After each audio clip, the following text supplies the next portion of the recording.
बिस्मिल्लाहिर्रहमानिर्रहीम। Durand line एक फ़र्ज़ी लकीर है या इंटरनेशनल बॉर्डर? पाक अफ़गान सरहद पर तालिबान का एतराज़ कैसा है और पाकिस्तान का मौक़िफ़ क्या है? आप देख रहे हैं मुबश्शिर लुक़मान चैनल। मैं हूँ मुबश्शिर लुक़मान। तारीख़ी हक़ाइक़ जो झुटलाए नहीं जा सकते, मैं आपको आज वो बताने लगा हूँ। पिछले कई महीने से अफ़गानिस्तान की अबूरी हुकूमत पाक अफ़गान इंटरनेशनल बॉर्डर यानी ड्यूरन लाइन की मुतनाज़ बनाने की उसको कोशिश कर रही है, और अब तो काबुल इंतज़ामिया के वज़रा बैनुल-अक़वामी सतह पर भी ड्यूरन लाइन को तस्लीम करने से इनकार कर रहे हैं। 2 हफ्ते पहले अफ़गान वज़ीर ख़ारजा मुल्ला मुत्तकी ने दिल्ली में बैठ के उसे एक फ़र्ज़ी लकीर करार दिया। उसके बाद अफ़गान वज़ीर बराए सरहदी अमूर नूरुल्लाह नूरी ने भी यही मौक़िफ़ अपनाया, और अब अफ़गान वज़ीर दिफ़ा मुल्ला याकूब कतर में बैठ कर उसे मुतनाज़ा बनाने की कोशिश कर रहे हैं। तो चंद रोज़ पहले मैंने एक वीडियो में मुस्तनद तारीख़ी हक़ाइक़ का हवाला दे के अफ़गान की नाम नहाद बहादुरी का पोल भी खोला था और साबित किया था कि अफ़गान आज तक अपने ज़ोर बाजू पे अपनी सरज़मीन का दिफा नहीं कर सके। तो मेरी इस वीडियो का लिंक डिस्क्रिप्शन में मौजूद है, और आज की इस वीडियो में मैं आपको बताऊंगा कि ड्यूरन लाइन आखिर है क्या, माजी की अफ़गान हुकूमतों का इस पर क्या मौक़िफ़ रहा है, और आज के तालिबान जो हैं इसे फ़र्ज़ी लकीर क्यों करार दे के मामले को मुतनाज़ा बना रहे हैं। आप अपनी स्क्रीन पर अफ़गानिस्तान की तरफ से जारी करदा यह नया नक्शा देखें। इस नक्शे में बलूचिस्तान, खैबर पख्तूनख्वा और साबिक फाटा के इलाकों को अफ़गानिस्तान का हिस्सा दिखाया गया।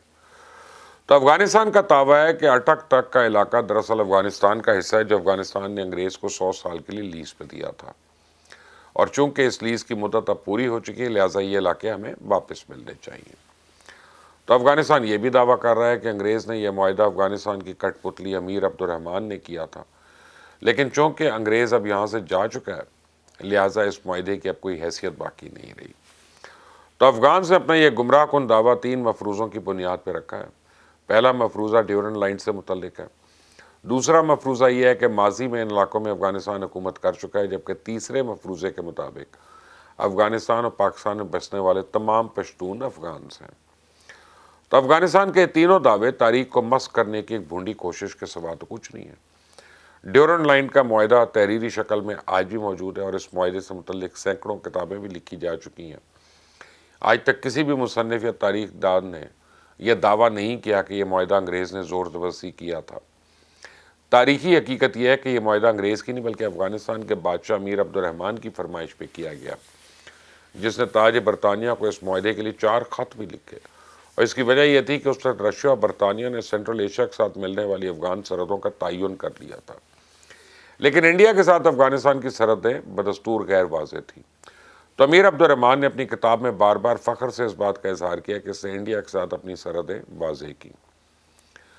7 शिकों पर मुश्तमिल इस मुआहदे को अगर आप अपनी स्क्रीन पर देख सकते हैं, इसमें कहीं 100 साला लीज़ या किसी भी मुद्दत का कोई जिक्र नहीं है।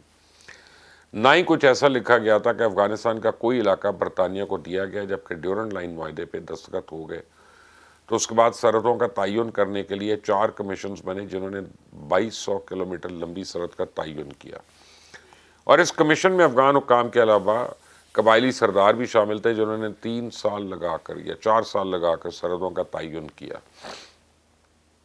अफ़गान इस मुआहदे पर इतने खुश थे कि अमीर अब्दुर्रहमान और उसके कबायली और फ़ौजी हमायदीन ने काबुल में बाकायदा जश्न मनाया और सर ड्यूरन मोर्टिमर को तोहफ़े तहाइफ़ और सलामी भी पेश की।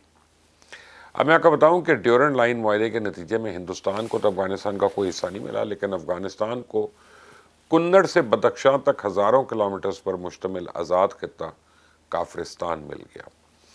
1893 से पहले ये इलाका अफ़गानिस्तान में नहीं बल्कि हिंदुस्तान यानी मौजूदा पाकिस्तान का हिस्सा था। तो अमीर अब्दुर्रहमान ने बाद में इस इलाके का नाम नूरिस्तान रखा, और अगर आप मेरी दी गई मालूमात को तारीख़ी कसौटी पर रखना चाहते हैं तो द लाइफ ऑफ अब्दुर्रहमान अमीर ऑफ अफ़गानिस्तान नामी किताब में तमाम तफसीलात मौजूद हैं। ड्यूरन लाइन मुआहदे की बदौलत अंग्रेज़ ने अफ़गानिस्तान को सिर्फ हिंदुस्तानी इलाके ही नहीं दिए, बल्कि अमीर अब्दुर्रहमान को सालाना वजीफ़े में खातिर खा इजाफा भी कर दिया। तो मुआहदे से पहले यह वजीफ़ा 12 लाख रुपये था, लेकिन बाद में 18 लाख सालाना कर दिया गया, और ये वजीफ़ा 1919 में उस वक्त बंद हुआ जब तीसरी एंग्लो अफ़गान जंग शुरू हुई, लेकिन इसके बावजूद ड्यूरन लाइन मुआहदे पर कभी किसी ने कोई इतराज़ नहीं उठाया। अमीर अब्दुर्रहमान के बाद भी कई अफ़गान हुक्मरानों ने इस मुआहदे की तौसीक़ की। 21 मार्च 1905 को अफ़गानिस्तान के बादशाह हबीबुल्लाह ने ताज बरतानिया के साथ एक और मुआहदा किया। اور ڈیورنڈ لائن کو ایک بار پھر مستقل سرحد کی حیثیت سے تسلیم کیا۔ اس نئے معاہدے کو حبیب اللہ ایگریمنٹ کہتے ہیں اور امان اللہ کے دور میں 2 مرتبہ ڈیورنڈ لائن معاہدے کی توثیق ہوئی ہے۔ پہلی بار 8 اگست 1919 کو افغانستان کے وزیر داخلہ علی احمد خان نے راولپنڈی آ کر اس معاہدے کی توثیق کی، اور دوسری بار 22 نومبر 1921 کو افغانستان نے پھر ڈیورنڈ لائن معاہدے کی توثیق کی، جس کو آج ہم کابل ایگریمنٹ کہتے ہیں۔ یہ ایک آزاد افغان حکومت کا معاہدہ تھا۔ 6 جولائی 1930 کو افغانستان کے بادشاہ نادر خان نے انڈیا ایک وفد بھیجا اور ایک بار پھر تمام پرانے معاہدوں کی پاسداری کرنے کا یقین دلایا۔ افغانستان کا یہ دعویٰ سفید جھوٹ ہے کہ یہ معاہدہ محض امیر عبد الرحمن نے برطانوی دباؤ میں کیا تھا۔ سچ تو یہ ہے کہ امیر عبد الرحمن کے بعد حبیب اللہ، امان اللہ اور نادر خان بھی اس معاہدے کی توثیق کر چکے ہیں، بلکہ غازی امان اللہ نے 2 بار اس معاہدے کی توثیق کی، جس کو آزاد افغانستان کا حقیقی حکمران مانا جاتا ہے۔ تب دیکھیں، افغانستان کی رشیا، چائنا اور ایران کے ساتھ سرحدوں کا تعین برطانیہ نے کیا تھا۔ انگریز نے اس معاملے میں کسی افغان سے مشاورت سے تو بڑی دور کی بات ہے، انہیں پوچھنا بھی گوارا نہیں کیا، لیکن اس کے باوجود افغانستان نے انگریز کی متعین کردہ سرحدوں پر آج تک کبھی کوئی اعتراض نہیں اٹھایا۔ لیکن ڈیورنڈ لائن واحد سرحد ہے جس کا تعین افغانستان کی مرضی سے کیا گیا تھا، اور اسی پر آج یہ اعتراض اٹھا رہے ہیں۔ تو امریکہ اور برطانیہ سمیت تمام اسلامی ممالک نے ڈیورنڈ لائن کو ایک انٹرنیشنل بارڈر کے طور پہ تسلیم کر رکھا ہے۔ بین الاقوامی قوانین بھی افغانستان کا ڈیورنڈ لائن سے متعلق موقف جو اس کو تسلیم نہیں کرتے، اور ویانا کنونشن پر افغانستان نے دستخط کر رکھے ہیں، اس کے تحت بھی افغانستان بین الاقوامی معاہدوں کی پاسداری کا پابند ہے۔ لہٰذا ڈیورنڈ لائن کے حوالے سے افغانستان کا ہر دعویٰ جھوٹ پر مبنی، غیر اخلاقی اور بے بنیاد ہے۔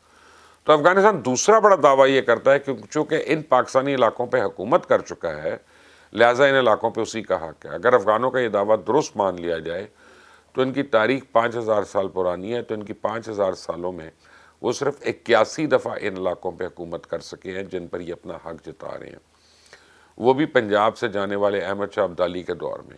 ابدالی کو افغانستان کا بانی بھی کہا جاتا ہے، لیکن دلچسپ بات یہ ہے کہ احمد شاہ درانی نے اپنی پوری کتاب میں افغانستان کا کہیں کوئی ذکر نہیں کیا۔ اگر درانی سلطنت افغانوں کے دعوے کی بنیاد ہے تو میں آپ کو بتاؤں وہ تو کشمیر، دہلی، ملتان اور مشہد تک پھیلی ہوئی تھی، پھر افغانستان آج ان علاقوں پہ دعویٰ کیوں نہیں کر رہا؟ اور اگر افغانستان کے اسی اصول کو مان لیا جائے تو ہندوستان اور ایران بھی سینکڑوں سال افغانستان پر حکومت کر چکے ہیں، تو کیا وہ بھی اٹھ کر افغان علاقوں پہ اپنا حق جتانا شروع کر دیں؟ تو افغانستان کا تیسرا مفروضہ یہ ہے کہ پاکستان اور افغانستان میں بسنے والے تمام پشتون افغان ہیں۔ تو ان کی جہالت کا اندازہ اس بات سے لگا لیں، یہ اتنا بھی جانتے ہیں کہ پختون پنجابی، سندھ یا بلوچی کی طرح افغانی کوئی نسل یا قوم نہیں ہے، بلکہ ایک ملت کا نام ہے جو مختلف اقوام کا ملغوبہ ہے۔ ملت افغانیہ کم از کم 42 مختلف قوموں کا مجموعہ ہے، جس میں سب سے بڑی قوم فارسی ہے، اور یہ تاجک، ازبک اور ہزارہ قبائل پہ مشتمل ہے، اور یہ افغانستان کی کل آبادی کا 73% ہے، جبکہ پختون دوسرے نمبر پہ، اور افغانستان کے اپنے آئین کی شق نمبر 4 میں یہ لکھا ہے کہ افغانستان کے نیشنلٹی رکھنے والی تمام قومیں افغان ہیں۔ ان کے قومی شناختی کارڈ پہ بھی قوم کے خانے میں پختون، تاجک یا ہزارہ درج کیا جا سکتا ہے، جبکہ ملت کے خانے میں افغان لکھا جائے گا۔ تو افغان طالبان کو چاہیے کہ جس طرح آج یہ تمام پختونوں کو افغان قرار دے رہے ہیں، اسی طرح ایرانیوں اور ترکمانوں کو بھی افغان قرار دینے کی ذرا ہمت کریں۔ ذرا پختونوں کا بھی کم از کم 2500 سال کی مستند تاریخ تو ان کی موجود ہے، لیکن لفظ افغان محض چند سو سال پرانا ہے۔ تو تاریخ ہمیں بتاتی ہے کہ افغان آج اپنی جس شناخت پہ بڑا فخر کر رہے ہیں، وہ بھی ان کو ایرانیوں نے دی تھی، کیونکہ اس خطے میں رہنے والوں کو افغان کہہ کے پکارا کرتے تھے۔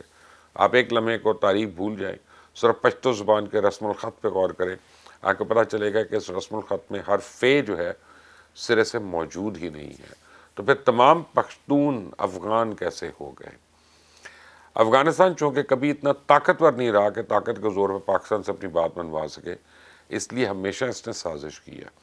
کسی دور میں پختونستان کا نعرہ لگایا کرتے تھے، فقیر ایپی سے لے کر پختون زلمی اور ٹی ٹی پی تک، سردار خیر بخش مری سے برامداغ بگتی اور بی ایل اے تک، افغانستان نے ہر دور میں پاکستان میں شورش کو ہوا دی ہے، مسلح تحریکوں کی آبیاری کی ہے، انہیں اسلحہ اور تربیت فراہم کی، اور پاکستان مخالف قوتوں کو اپنی سرزمین پر ٹھکانے بنا کر دی ہیں۔ اب یہ دہشت گردی کی سرپرستی جیسے الزامات سے بچنے کے لیے ڈیورنڈ لائن کی آڑ میں چھپنے کی کوشش کر رہی ہیں۔ افغانستان کو یہ بات ذہن نشین کر لینی چاہیے کہ پاکستان کا صبر کا پیمانہ اب لبریز ہو چکا ہے۔ ایسا نہ ہو کسی روز کابل کو پاکستانی علاقہ ڈکلیئر کر دیا جائے اور پھر اس پہ قبضہ بھی کر لیا جائے۔ سوچیے گا اس پہ ذرا۔ انٹل نیکسٹ ٹائم، اللہ حافظ۔